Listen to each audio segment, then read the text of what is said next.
સમાંતર શ્રેણી 16, 18, 20, 420 માં છેડાથી 20મું પદ. 20મું પદ એટલે આપણે કુલ 19 વખત તફાવત બાદ કરવાનો. તો તફાવત કેટલો છે? તો કે 2 નો. એવા કેટલા 19 વખત બાદ કરવા પડે તો આપણને 20મું પદ મળી જાય. 38. તો છેલ્લું પદ કેટલું? 420. એમાંથી 38 બાદ કરો. 0 માંથી 8 નો જાય 10 કહો તો 1, અહીંયા 10, 10 માંથી 8 જાય તો 2, 41 માંથી 3 જાય તો 38. તો કેટલો જવાબ આવશે? 382. Option number 3. રોશની તેની જે કામ કરે તેના દર કલાકે 40 રૂપિયા દર કલાકે ચૂકવણી મળે છે. 4 કલાકમાં તેને 1600 ચૂકવવામાં આવે તો તેણીને 10 કલાક કરેલા કામ માટે કેટલા? તો 4 કલાકે કેટલા? 1600 રૂપિયા. તો 10 કલાકે કેટલા? ચોકડી ગુણાકાર છેદમાં 4. તો 10 ગુણ્યા 1600 છેદમાં 4. 4 વડે જાય તો 400 ચોક 1600. 400 ગુણ્યા 10 તો કેટલા આવી જશે? 4000. Option number 2. નીચેમાંથી કઈ સંખ્યા 6 વડે ભાગી શકાય? તો 6 વડે ભગાવવા માટે 3 વડે ભગાવવું જોઈએ અને 2 વડે ભગાવવું જોઈએ. તો 2 વડે ભાગવા માટે છેલ્લો અંક કેવો હોવો જોઈએ? બેકી સંખ્યા. તો બધામાં બેકી સંખ્યા છે તો કે આ. તો 2 વડે તો ભગાઈ ગયો. 3 નો વાળો. તો 3 વડે ભાગવા માટે શું? તો કે સંખ્યાના અંકોનો સરવાળો 3 વડે ભગાવો. તો 8 તેરી 24, 24 ને 9 33, 33 ને 2 35, 35 3 વડે ભગાતા નથી તો આ સંખ્યા 3 વડે નહીં ભગાય. 6 ને 7 8, 21, 21 ને 9 30, 30 ને 4 34, 34 પણ 3 વડે ભગાય નહીં. 1 ને 4 5, 5 ને 5 10, 10 ને 6 16, 16 ને 8 24, 24 3 વડે ભગાય તો આ સંખ્યા પણ 3 વડે ભગાશે. તો 14568 6 વડે ભગાઈ જશે. x ની 4 ઘાત બરાબર 256 નો વર્ગ. તો x નું ધનાત્મક એટલે કે ધન સંખ્યા લેવાની. હું બંને બાજુ વર્ગમૂળ કરું તો x ની 4 ઘાત બરાબર 256 નો વર્ગનું વર્ગમૂળ. તો આ વર્ગમૂળ કાઢો તો x નો વર્ગ બરાબર આ વર્ગ અને વર્ગમૂળ બે કેન્સલ એટલે 256. તો x બરાબર કેટલા હોય? તો બંને બાજુ વર્ગમૂળ પાછું લઈ લો તો x² નું વર્ગમૂળ આ બાજુ 256 નું વર્ગમૂળ. x બરાબર કેટલા આવી ગયા? 16 નો વર્ગ. હવે જો 16 રહ્યા પ્લસ એ હોય અને માઇનસ હોય પણ આપણને કીધું કેવું ધન મૂલ્ય તો કેવું લેવાનું? ધન. એટલે x બરાબર 16. Option number 2. 30% અને 24% ક્રમિક 2 ડિસ્કાઉન્ટ સમકક્ષ 1 ડિસ્કાઉન્ટ. તો એના માટે સૂત્ર a plus b plus a into b છેદમાં 100. હવે જો ડિસ્કાઉન્ટ છે એટલે માઇનસ રકમ થતી તો -30 -24. હવે જો બે માઇનસ સંખ્યાનો ગુણાકાર કેટલો? પ્લસ થાય તો 30 ગુણ્યા 24, 24 13 72 એટલે 720 છેદમાં 100. 0 0 ગયા એટલે 7.2 -30 -24 -54 પ્લસ 7.2 અથવા 7.20 રાખો. તો 54 માંથી 7.20 જાય તો કેટલા આવી જાય? 46.80%. Option number 1. 120 લીટર આલ્કોહોલ અને પાણીનું મિશ્રણ. તો આલ્કોહોલનો A અને પાણી એટલે વોટરનો ડબલ. મિશ્રણમાં 10% પાણી. તો 120 ના 10% એટલે 12 લીટર શું હશે? પાણી. અને બાકીનું 108 લીટર શું હશે? આલ્કોહોલ. તો કેટલું પાણી ઉમેરવું જોઈએ જેથી નવા મિશ્રણ 15% પાણી બને? પાણી ઉમેરવાનું તો પાણીમાં આપણે x ઉમેરી દઈએ 15% શું બને? તો 15 ભાગ પાણીનો હોય તો ઉપર બાકીનો ભાગ 85 કેનો હશે? આલ્કોહોલનો હશે. હવે ઉપર નીચે છેદ ઉડાડ 17 5 85 3 5 15. તો 3 108 આડે ગુણી દેવાય તો 324. આ 3 અહીંયા ગુણાઈ જશે ના અહીંયા ગુણાઈ જશે તો 12 ગુણ્યા 17 204 પ્લસ 17 x આ તરફ 204 ને આ બાજુ આવે તો 324 માંથી 204 જાય તો 120 બરાબર 17x તો x બરાબર શું થઈ ગયું 120 ના છેદમાં 17 લીટર ઓપ્શન નંબર 4 m-1 બરાબર 8 તો m ની 4 ઘાત પ્લસ 1 upon m ની 4 ઘાત નું મૂલ્ય શોધો તો આના બંને બાજુ આપણે વર્ક કરી દેવી તો શું આવશે m square plus 1 upon m square બરાબર 8 નો વર્ગ પ્લસ 2 8 નો વર્ગ 64 ને 2 66 હવે આપણે 4 ઘાત જોઈએ છે તો બંને બાજુ પાછો વર્ગ કરી દો અહીંયા વર્ગ તો m ની 4 ઘાત પ્લસ 1 upon m ની 4 ઘાત પ્લસ 2 m ની વર્ગ ઇન્ટુ 1 upon m નો સ્ક્વેર આ બાજુ 66 નો વર્ગ 4356 હવે m સ્ક્વેર ઉડી ગયા બે આ બાજુ પ્લસ માં સામેની બાજુ જાય તો માઇનસ m ની 4 ઘાત પ્લસ 1 upon m ની 4 ઘાત બરાબર 4356 માઇનસ 2 તો કેટલા આવી જાય 4354 ઓપ્શન નંબર 3 અરુણે 12000 છાપેલી કિંમત પર એક વસ્તુ પર એના ક્રમિક 10% અને 7% વળતર પછી ખરીદી તો અરુણે વસ્તુની કેટલી તો જો 12000 રૂપિયા વસ્તુની કિંમત હતી 10% ડિસ્કાઉન્ટ મળે વળતર એટલે ડિસ્કાઉન્ટ તો એને કેટલા 90% રકમ આપી હોય ટકા કાઢવા છેદમાં 100 હવે જો આ 90% તો આપતો હતો ત્યારે પાછું એને બીજું 7% ડિસ્કાઉન્ટ આપ્યું એટલે એ પાછી રકમ ના કેટલા 93% આપવા હતા તો ટકા કાઢવા છેદમાં 100 2 0 4 0 તો 1 2 3 અને 4 0 હોય 12 ગુણ્યા 9 ગુણ્યા 93 12 9 108 ગુણ્યા 93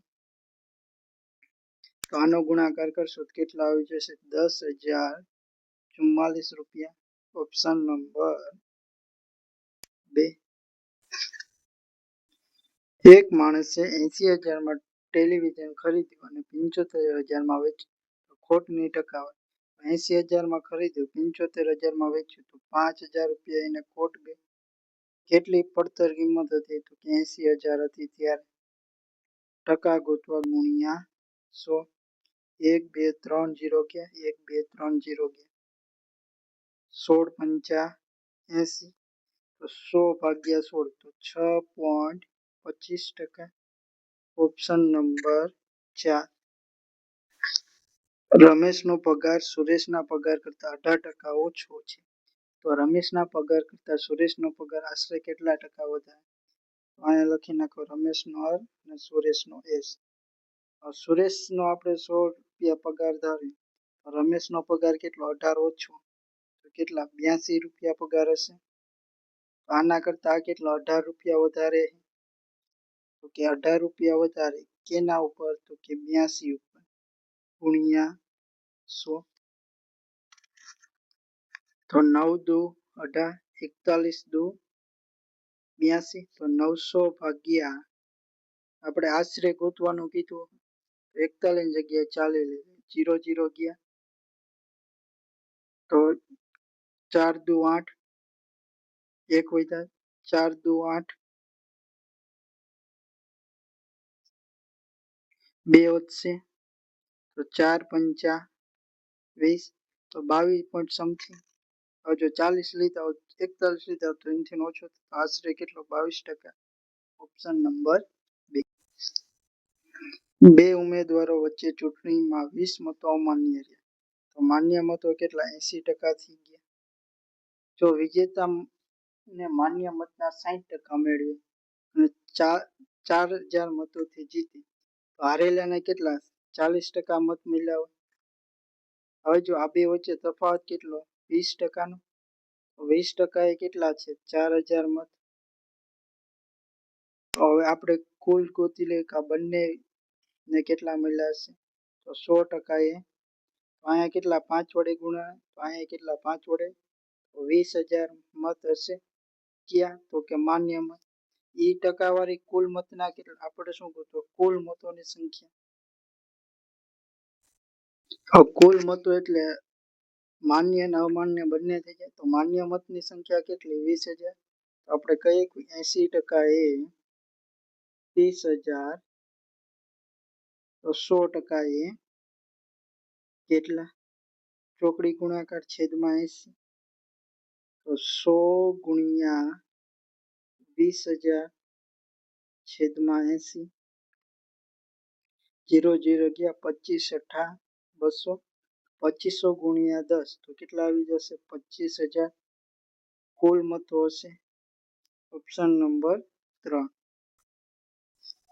14, 21 અને 343 નો ગુસા શોધો. તો ગુસા ગોતવા માટે 14 ના અવયવ પાડો. 2 સત્તા 14, 7 એકા 7. 21 ના અવયવ પાડો. 3 સત્તા 21 અને 7 એકા 7. 343 ના અવયવ પાડો. 7 49 સત્તા 7 વડે જાય 7 એકા 7, 7 એકા 7. ત્રણેયમાં આવતું એવું કોણ? 7 જ છે ખાલી. જે ત્રણેયમાં આવો તો આપણો ગુસા કેટલો થઈ જાય? 7. Option number 1. 1 કલાકમાં મોટર બોટ પ્રવાહની દિશામાં 17 કિલોમીટર પ્રતિ કલાકની ઝડપે અને પરંતુ પ્રવાહની વિરુદ્ધ દિશામાં માત્ર 9 કિલોમીટરની ઝડપે જઈ શકે તો સ્થિર પાણીમાં મોટરની ઝડપ. તો આપણે સ્થિર પાણીમાં ઝડપ જોતી હોય તો સાથે પ્લસ વિરુદ્ધ છેદમાં 2. તો સાથે કેટલી? 17ની અને વિરુદ્ધ કેટલા? 9ની છેદમાં 2. તો 17 ને 9 26 ભાગ્યા 2 તો કેટલા આવી જાય? 13 કિલોમીટર પ્રતિ કલાક. Option number 1. સમાંતર શ્રેણી 28, 37, 46 ના પ્રથમ 25 પદો. 25 પદોનો સરવાળો SN બરાબર n ના છેદમાં 2 કૌંસમાં 2a plus n minus 1 into d. હવે a કેટલો? 28 અને d કેટલો? 9. તો n 25 ના છેદમાં 2 કૌંસમાં 2a 28 દુ 56 પ્લસ 25 પદો તો n માઇનસ 1 એટલે 24 ગુણ્યા d એટલે 9. તો 25 ના છેદમાં 2 કૌંસમાં 56 પ્લસ 24 9 216. તો 25 ના છેદમાં 2 56 પ્લસ 216 તો ગુણ્યા કેટલા? 272. 2 વડે ઉડાડો તો 1 અને 136 ગુણ્યા 25 તો 25 6 150 વધી 15 25 તેરી 75 75 ને 15 90 0 વધી 9 25 એકા 25 25 ને 9 34. તો જવાબ આપણો કેટલો આવી જશે? 34. Option number 2. 50 વિદ્યાર્થીના વર્ગનું સરેરાશ વજન કેટલું? 40 કિલોગ્રામ છે. જો શિક્ષકનો સમાવેશ કરવામાં આવે તો સરેરાશ વજન કેટલું? 41 થઈ જાય. તો પહેલા આપણે સરવાળો ગોતી લઈએ. તો સરવાળો બરાબર શું થઈ જાય? સરેરાશ ગુણ્યા સંખ્યા. તો પહેલા કેટલા વિદ્યાર્થી હતા? 50. ત્યાર સરેરાશ કેટલી હતી? 40 કિલોગ્રામ. તો કુલ વજન કેટલું હશે? 40 4 25 ને પાછળ 2000 કિલોગ્રામ. હવે એમાં શું થયું? એક શિક્ષક ઉમેરાનો તો સંખ્યા કેટલી? 41 થઈ ગઈ અને સરેરાશ કેટલી થઈ ગઈ? 41. તો 51 ગુણ્યા 41 તો કેટલા આવશે? 2091. તો હવે જો આ બે વચ્ચે તફાવત ખાલી શિક્ષકની ઉંમરનો, તો શિક્ષકની ઉંમર કેટલી હોય? 91 વર્ષ. Option number 1. સમાન લંબાઈની બે ટ્રેનો 25 કિલોમીટર પ્રતિ કલાક અને 20 કિલોમીટર પ્રતિ કલાક એકબીજા તરફ. એક ટ્રેન આ બાજુ અને એક ટ્રેન આ બાજુ બંને સામસામે આવે તો ઝડપનો શું થાય? સરવાળો. તો કેટલી? 45 કિલોમીટર પ્રતિ કલાક. હવે આપણે એને મીટર પ્રતિ સેકન્ડમાં ફેરવો 5/18 વડે ગુણી દેવી. જો દરેક ટ્રેનની લંબાઈ કેટલી આપે 450, તો બંને ટ્રેનનું અંતર કેટલું થઈ જાય 900. એના છેદમાં હું ઝડપ કરી નાખું કેટલી, તો કે 45 ગુણ્યા 5 છેદનો છેદ અંશમાં 45 દુ 90 તો 20, 4 પંચા 20 તો 18 ચોક 72 સેકન્ડ. શું મળી ગયું સમય? Option number 1. જો બે સંખ્યાનો ગુણાકાર 1280 અને ગુસા 16 હોય તો લસા શોધો. તો આપણે સંખ્યાનો ગુણાકાર બરાબર ગુસા ગુણ્યા લસા સૂત્ર છે. તો લસા બરાબર શું થઈ જાય? ગુણાકારના છેદમાં ગુસા, તો ગુણાકાર છેદમાં ગુસા. ગુણાકાર કેટલો? તો કે 1280 અને લસા કેટલો? ગુસા કેટલો? 16 18 128. તો જવાબ આપણો લસા કેટલો આવશે 80. Option number 4. જો m પ્લસ n બરાબર 23 અને m ગુણ્યા n બરાબર 120 અને m n કરતા મોટો હોય તો m માઇનસ n નું મૂલ્ય શોધો. તો આપણે એવી સંખ્યા ગોતવાની કે જેનો સરવાળો 23 થતો હોય અને ગુણાકાર 120. તો આપણે 120 ના શું કરવાના? અવયવ પાડવાના. તો પહેલા તો કે અવયવ પડે 2 60. હવે આમાંથી આમાં 3 આપો તો અહીંયા 6 તો 10. હજી આમાં શું થઈ શકે? તો આમાંથી હું 4 કાઢી નાના આપું તો 8 ગુણ્યા 15 18 120. હવે જો આ બંનેનો સરવાળો કેટલો 23 થઈ ગયો, તો કે હા. તો આમાં મોટું કોણ હશે? m એટલે 15. m બરાબર 15 અને n બરાબર 8. તો હવે આ બેનો તફાવત તો 15 માઇનસ 8. 15 માંથી 8 જાય તો 7. Option number 1. જો m જેમ n બરાબર 15 જેમ 32, n જેમ o બરાબર 16 જેમ 32 અને o જેમ p બરાબર 25 જેમ 14 હોય તો m અને o, તો આ p વાળું આપણે કઈ કામ નથી. હવે જો અહીંયા n બરાબર કેટલા 32 અને n બરાબર કેટલા 16, તો આને 2 વડે ગુણી દો તો આ કેટલું થયું 32 જેમ 50 થઈ ગયું. હવે જો m જેમ n જેમ o, m બરાબર કેટલા 15, o બરાબર 2 માં 32 જ છે, n બરાબર તો 32 અને o બરાબર કેટલા 9 50. તો ગોતવાનું શું છે? m જેમ o. તો 15 જેમ 25 નહીં 25 નહીં 50 આવી ગયું અહીંયા. તો o બરાબર 50. છેદ ઉડે 5 તેરી અને 5 10, તો 3 જેમ 10. Option number 2.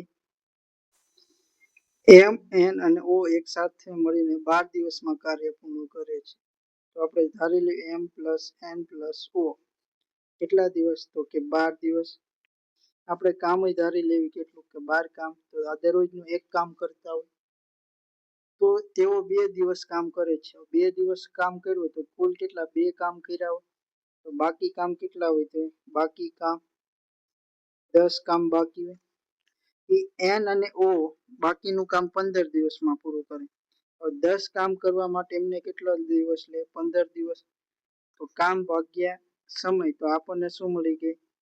કાર્યક્ષમતા મળી જાય. કેટલી? તો કે 2/3. કોની કાર્યક્ષમતા છે? તો n પ્લસ o ની. હવે જો m o અને n ની આખાની કાર્યક્ષમતા કેટલી? 1 હતી. m ની કાર્યક્ષમતામાં બરાબર કયું? 1 માઇનસ 2/3. ત્રણેયની ભેગી એમાંથી હું n અને o ની બાદ કરું તો કેટલી? 1/3 કાર્યક્ષમતા વધી. અને કામ કેટલા કરવાના? m એકલો પૂર્ણ કામ એટલે 12 કામ કરવાના. 12 કામ ભાગ્યા કાર્યક્ષમતા એટલે મને સમય મળી જાય 1/3. છેદનો છેદ અંશમાં, તો 12 ગુણ્યા 3 તો કેટલા આવી જાય? 36 દિવસ. Option number 4. રીના તેના ઘરેથી સ્કૂટી પર શાળાએ જાય છે. પ્રથમ 5 કિલોમીટરનું અંતર 4 કિલોમીટર પ્રતિ કલાકની ઝડપે અને પછીના 5 કિલોમીટરનું અંતર 6 કિલોમીટરની ઝડપે ચલાવે તો તેની સરેરાશ ઝડપ શોધો. હવે જો અહીંયા પહેલા 5 કિલોમીટર પછી 5 કિલોમીટર અંતર સેમ છે તો સરેરાશ ઝડપ બરાબર શું થઈ જાય? સરેરાશ ઝડપ બરાબર 2xy છેદમાં x પ્લસ y. તો ઉપર શું આવે? 2 ગુણ્યા x એટલે 4 અને y એટલે 6 છેદમાં x પ્લસ y એટલે 6 ને 4 10, 6 ચોક 24 ને 2 48 ના છેદમાં 10. તો જવાબ કેટલો આવી જાય? 4.8 કિલોમીટર પ્રતિ કલાક. Option number 1. t plus 1/t બરાબર 2.5 અને t માઇનસ 1/t બરાબર 1.5 હોય તો t square minus 1/t square. તો આપણને ફોર્મ્યુલા ખબર a plus b into a minus b બરાબર a square minus b square. તો આપણે અહીંયા એવું કહીએ કે t plus 1/t into t minus 1/t આના બરાબર શું કહી શકાય? તો T square minus 1/t square કહી શકાય. તો આની કિંમત કેટલી? તો કે 2.5 અને આની કિંમત કેટલી? તો કે 1.5 બરાબર T square minus 1/t square. 2.5 ગુણ્યા 1.5 તો 25 ગુણ્યા 15 કરો એટલે 375 પછી 2 પોઈન્ટ એટલે 3.75. Option number 2. જો બે પાઇપો S અને T તો S અને T 3 કલાક અને 4 કલાકમાં ટાંકી ભરી શકે તો બંને એકસાથે ખોલવામાં આવે તો ટાંકી ભરવામાં લાગતો સમય. તો આપણે ટાંકીની 12 લીટરની રાખવી તો S દર કલાકે કેટલું? 4 ભરતો હોય અને T દર કલાકે કેટલું? 3 ભરતો હોય. તો બંને ભેગા થાય દર કલાકે કેટલું? 7 ભરતા હોય. 12 લીટર ભરવું હોય દર કલાકે 7 ભરતા હોય તો છેદમાં 7 તો આપણને કલાક મળી જાય. 12/7. Option number 2. જો એક વસ્તુની પડતર કિંમત અને વેચાણ કિંમતનો ગુણોત્તર 20:22 હોય તો નફાની ટકાવારી તો ઉપર લખી નાખી પક્કી છેદમાં વેકી બરાબર શું? 20:22. હવે જો પડતર કિંમત 20 હોય ત્યારે વેચાણ કિંમત કેટલી? 22. તો આપણને નફો મળે કેટલા ભાગનો? તો કે 2 ભાગનો. કેના ઉપર? તો કે 20 ઉપર. ટકા ગોતવા ગુણ્યા 100. 0 0 ઉડી ગયા, 2 2 ઉડી ગયા તો નફો કેટલો આવી જાય? 10%. Option number 4. જો રાહુલ 33 કિલોમીટર કલાકને બદલે 66 કિલોમીટર પ્રતિ કલાકની ઝડપે ગયો તો વધારીને કેટલી? 33 કિલોમીટર પ્રતિ કલાક ચલાવી હોય તો તેને ચોક્કસ સમયમાં 24 કિમીનું અંતર ચલાવી હોય તો તે સમયગાળા દરમિયાન તેને મુસાફરી કરેલ વાસ્તવિક. હવે જો 43 કિલોમીટર કલાક આ ઝડપ છે, 24 કિલોમીટર પ્રતિ કલાક અંતર છે તો અંતર ભાગ્યા ઝડપ. તો આ મને સમય મળી ગયો આટલે સમયને ચલાવી છે. હવે આપણે એનું શું ગોતવાનું? અંતર. તો એના માટે ઝડપ કેટલી? આ 33 કિલોમીટર પ્રતિ કલાક. 33 ઉડી ગયા તો 24 કિમી. Option number 1. ચમન અને દમન એક ધંધો શરૂ કરે. ચમન $12,000નું રોકાણ કરે છે અને દમન $18,000નું રોકાણ કરે. જો વર્ષના અંતે કુલ નફો $2400 થાય તો તેમને કરેલ રોકાણનો ગુણોત્તર એ નફો વહેંચણી લેવામાં આવે તો ચમનનો નફો. તો ચમનનો C અને દમનના D. તો ચમનના કેટલા? $12,000 અને દમનનો 18,000. તો આ બેયનું આપણે શું લઈ લેવી? ગુણોત્તર. તો 6,000 12,000 ને 6,000 તેરી તો બંનેનો ગુણોત્તર કયો આવ્યો? 2:3 નફાની વહેંચણી 2:3 થાય. હવે આપણે ગોતવાનું કોનું છે? ચમનનો નફો. તો ચમનના કેટલા ભાગ? 2. કુલ કેટલા ભાગ પડવાના? 5. કેના? તો કે $2400. તો 2400 ને 5 વડે ઉડાડો તો 4800 એટલે 4,000. 2400 ના 5 વડે ઉડાડો એટલે 480 દુ $9600. Option number 4. એ અને બી ચૂંટણી ભાગ લે છે. પડેલા તમામ મતો માન્ય છે. આ બે ઉમેદવારોમાંથી એકની તરફેણમાં એને 55% મત મળે છે અને 100 મતોથી જીતે તો બી ને કેટલા મળ્યા? ઓલાને 55 તો આને 45% મળ્યા હોય. તો બે વચ્ચે તફાવત કેટલો? 10% મતનો. 10% મતે આપણને કીધું કેટલા? 100 મતોથી જીતે. તો બી ને મળેલામાંથી એટલે 45% એ કેટલા? તો 10 ના કેટલા? 10 ગણા થયા. તો 45 ના કેટલા? 10 ગણા કરવાના. 45 ગુણ્યા 10 તો કેટલા આવી જાય? 450 મત. Option number 1. x plus y બરાબર 12, x square plus y square બરાબર 72. તો x પ્લસ વાય તો અહીં ફોર્મ્યુલા લાગશે x પ્લસ વાય નો સ્ક્વેર. તો શું થાય? x square plus y square plus 2xy. તો હવે જો x પ્લસ વાય નો સ્ક્વેર નું આ સૂત્ર મૂકી દઈએ. x square plus y square plus 2xy. તો આ બાજુ વર્ગ થાય 12 નો વર્ગ 144. હવે જો x square plus y square ની કિંમત કેટલી? 72. સામેની બાજુ જાય તો માઇનસ. તો 2xy બરાબર 144 માઇનસ 72. 144 માંથી 72 જાય તો કેટલા વધશે? 72. તો xy બરાબર શું થઈ ગયું? 72 ના છેદમાં 2. તો 36 દુ 72. Option number 4. પ્રથમ 22 પ્રાકૃતિક સંખ્યાઓની સરેરાશ શોધો. તો 1 થી લઈને આપણે 22 લખવાના. હવે જો ક્રમિક સંખ્યાઓ એની સરાસરી એટલે પહેલી સંખ્યા પ્લસ છેલ્લી સંખ્યા. તો 1 પ્લસ 22 છેદમાં 2. તો 22 ને 1 23 ના છેદમાં 2. તો 23 ભાગ્યા 2 તો 11 દુ 22 અને 0.5. તો જવાબ કેટલો? 11.5. Option number 2. નીચેમાંથી કઈ સંખ્યા અવિભાજ્ય છે? 129. તો 1 ને 1 2 3 3 ને 3 9. તો આ 3 વડે ભગાય. તો 4 તેરી 12 અને 3 તો 43 તેરી 77. 7 દુ 14 ને 15. તો આ 3 વડે ભગાય. તો 3 વડે ભાગવી તો 3 પંચા 15 2 વધ્યા 3 9 તો 59 તેરી. હવે 133. તો 19 ના ઘડિયામાં 19 સત્તા 133. તો વધી કોણ? 163. તો 163 સંખ્યા શું છે? અવિભાજ્ય સંખ્યા છે આપણી. આપણો જવાબ કયો આવશે? ઓપ્શન 1.